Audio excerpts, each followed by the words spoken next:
highly skeptical mode today. I love deep fried foods, but I think we all know that deep fried foods don't always love us. And certainly our doctors don't love deep fried foods. And I don't care about the oil or anything like that. I like the flavor, the crispness, the brown that you get with the deep fry. Now, they have air fryers, and I'm skeptical that they can possibly work like a deep fryer, but they are oilless. They are effectively a convection oven of a sort, small size convection oven. They had one on sale, well, at a good price, anyway, at Costco. And so we've got one. We're gonna give it a fair test. Like they claim it's like fry, but if you read online, what you get is it's mostly like fry. Not quite as good, but pretty good. So I will take pretty good if I can pop a corn dog in there and cook it for 9 minutes without having to get the grease out and to heat the grease up, and to, if it works as an edible corn dog, then that will be a very good start. And then there's a number of other things like chicken fingers, or somehow I doubt chicken fried steak is going to fly in this, but we'll see. We'll see. Stage 1, corn dog. Not really hungry, but I can always make room for a corn dog. So we're going to find out.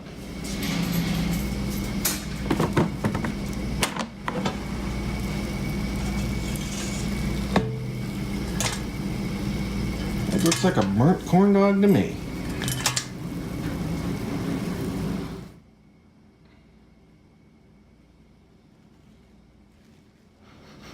It smells a bit like a burnt corn dog. The question is,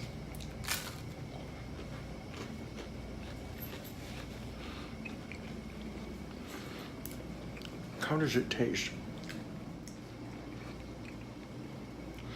I think you can tell it's crunchy from the sound. The flavor is a little less than you would get with a fried corn dog. The consistency is about right. I think maybe down here towards the end it's overcooked. I used some instructions I found on the internet for an air fryer. It said 390 at 9 minutes. The instructions for the corn dogs don't take into account an air fryer.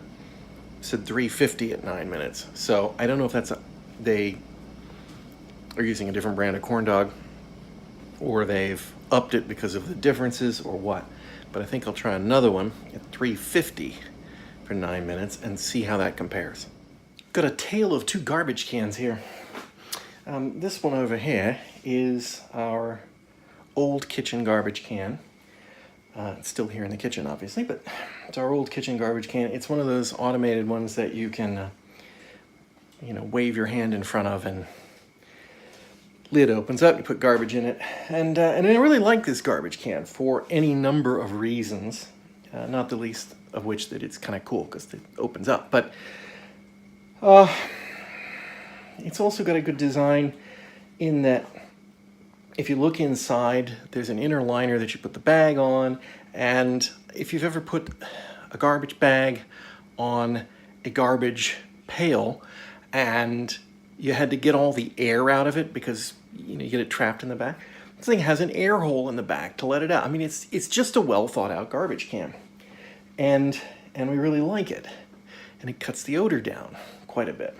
The biggest problem with it was that it's not high enough that Ollie's nose wouldn't trigger the sensor.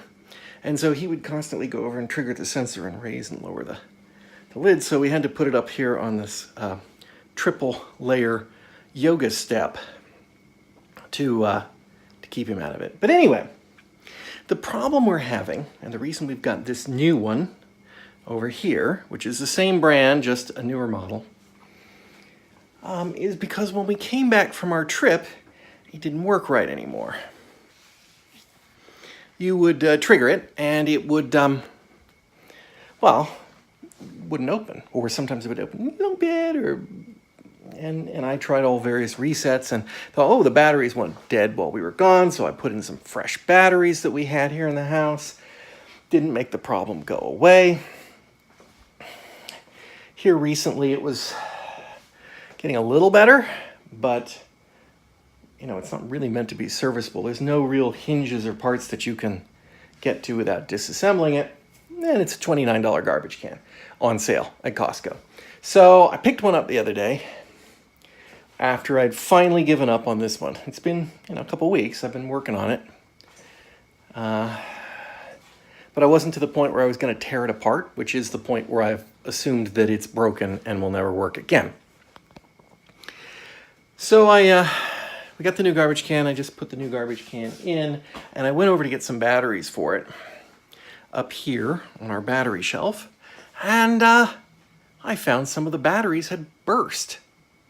Now, these have a guaranteed shelf life of 10 years, provided you keep them at a decent temperature.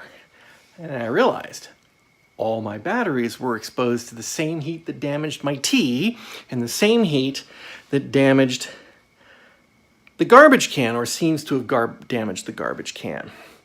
And the thermostat was only set to 28, so I wouldn't have thought that was too hot, but I guess sustained, would have never gotten under that the whole time we were gone.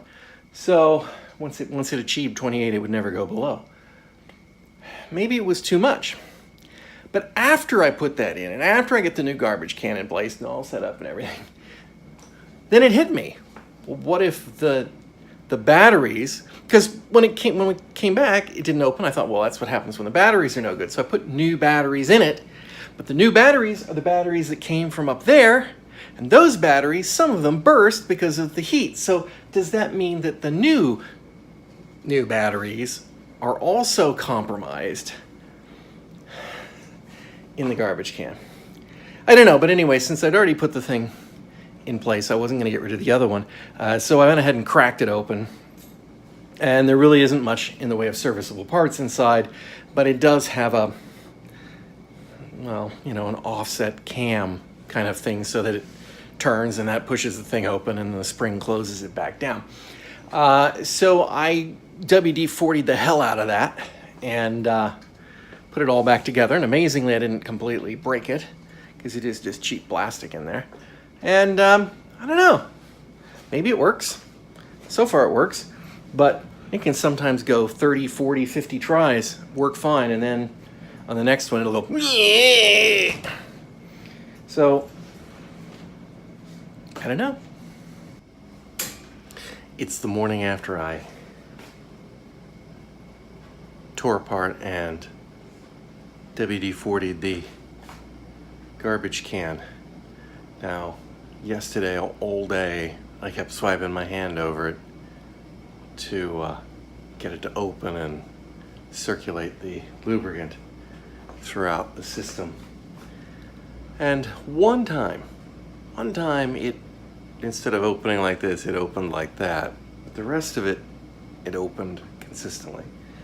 Now it's been dormant all night long, and we're gonna give it the first morning test. And if it works, then I think maybe it was a success. And if it doesn't work, then all my efforts were in vain.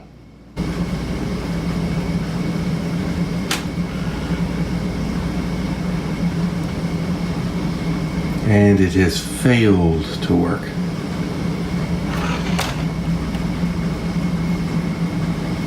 But on second try, it does.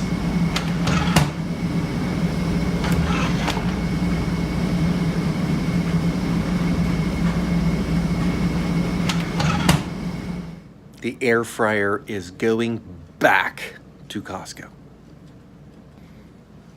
Don't like it. The only thing it did halfway decent was corn dogs. And admittedly, corn dogs, that might be worth it, but it's not, because it doesn't do it any better than a convection oven. Tried some things that had actual dough that should be deep fried. No, that was a miserable failure. Chicken fries, dried them out until they were inedible. Couple of other things we tried. Just no. It is a lie. Or let's just say, you know how sometimes people really, really want something? They want it to be good, and so they'll tell you it's good, like diet soda. Diet soda is terrible. But people who can't do, for whatever reason, they're fat, whatever, they'll tell you it's just as good. They're lying. No, they're fooling themselves. They are lying to themselves, and therefore they are telling you the truth as they have lied to themselves about. And that is what anybody who tells you an air fryer is like frying is doing. They're lying to themselves because they desperately want to eat fried foods, but can't or won't. I would rather do without. The mystery deepens. Perhaps it's beginning to make more sense too. As mysteries do, the more clues you get.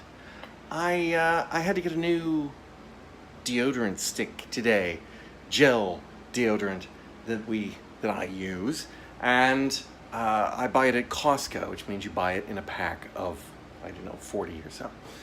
No, not 40, but 4, 5, 6, something like that. So we have a closet stocked up with some of those items that you buy at Costco in bulk. And when I popped the deodorant out, it was sweaty. That's the best word I can call for it. It's sweaty. The gel had become, in places, liquefied and poured off. I have never seen that before in the deodorant. I'm like, this looks like it's been heated up. Heated up. Once again, something else in the house that's showing signs of overheating. So I got to thinking about it, and maybe it's not that the air conditioning was turned up too high. Maybe we had a power failure while I was gone. Now let me explain why I might not have noticed this. One, most of the Canary cameras have battery backups built in. So if the power goes offline, I get a notice that the power goes offline. But frankly, I get notices from that all the time. If it loses connection, it says it's off power. And I don't know why that is, because a lot of them give me these alerts all the time. Not like on and off all day, but maybe once a week each of the cameras will pop up for a while and go, I'm off main power. And they come back, and they're not. I mean, I've empirically verified that in some cases when they say, I'm not connected to power, you go out and you look at it, the power's on, they're connected, the light's on. And of course they work on battery for quite a while. So I may have seen some of those while we were in Canada and ignored them because I've learned to ignore them. And then we have the main Canary home unit.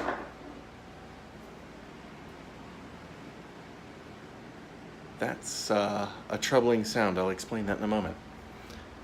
Then we have the main Canary home unit, which is not battery backup to the best of my knowledge, but it is connected to my UPS, which also the internet is connected to. So when I lose power here in the house, the internet does not go out and the Canary does not go offline. Now it has an alert when certain environmental conditions go whack-doodle. Like air quality goes up, or the temperature is too high, or the humidity is too high, but that never happens. And but the temperature too high, if we go out and leave the thermostat at 28, It's not close to the thermostat. It can go to 30, and that's the alert threshold. And it was at 30. We know it hit that the first day, and it basically stayed over that. So I wasn't worried about that. So again, ignoring the alerts, or ignoring that, and the fact that I wouldn't know if the power had gone out. I'm wondering if the power was out for a few hours, so I had an idea. We don't use a whole lot of ice here, but we have an automatic ice maker. And I've just dumped out the ice from it, and sure enough, this ice has melted and refrozen inside the ice maker, which means that even the food in the refrigerator may be somewhat suspect, although we haven't encountered anything, and we had cleaned out a lot of the food before we left. So I think I'm beginning to get to the bottom of this mystery. Now, I do have to worry about that noise, because that sounded like ice pouring into the ice maker, except that the ice maker bucket's over here. It's not supposed to do that unless the ice maker is in place, but if the sensor is held down by ice, it might have just dumped a bunch of ice into the thing, which when I open this door in a second, is going to fall on the floor.